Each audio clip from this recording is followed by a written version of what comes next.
The news you count on. NBC2 News at 11. Thank you very much. With these heavy downpours on the way, you can expect to see roads and yards underwater. As NBC2's Sarah Miles reports, these floodwaters can do major damage to both your home and your car.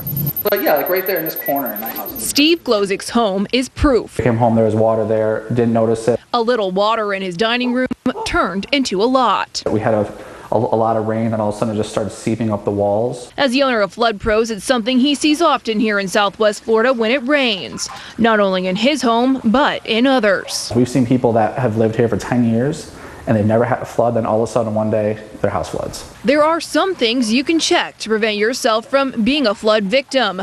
A leaky roof or an unsealed door are good places to start. Pay attention to what's going on. A good place to check to see if your home is susceptible to flood damage is actually outside in your yard. Flood Pros says that a lot of people that have flooding in their yards tend to have flooding in their homes too. The ground's already absorbed enough moisture.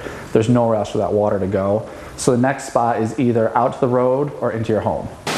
And out on the road is where people can experience even more problems. Because that water will get into sensors, make things happen. Like losing your power steering or having your car stall. Mark Cox at Edison Auto says he sees more people come in with damaged belts and brake pads, all because someone drove through a flooded road. It's kind of common sense. You know what areas flood, and you know, like I say, if you've seen a big splash behind a truck, stay away from it. But if you do have to drive through any standing water, your best bet is to take it slow. In Lee County, Sarah Miles, NBC2. And Lee County DOT crews spent much of the day today cleaning up drainage ditches in anticipation of the rain this week. We caught up with some crews in Mount Lachey along Pine Island Road, flushing out debris from drains.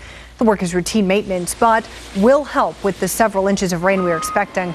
Along the coastline areas, we're told water levels are about average right now, but the inland areas could still use some more rain.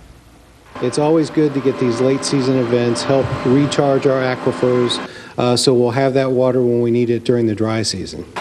DOT crews work throughout the rainy season to make sure water's flowing instead of flooding. If you experience any flooding, you can call Lee County Public Works. Southwest Florida has lost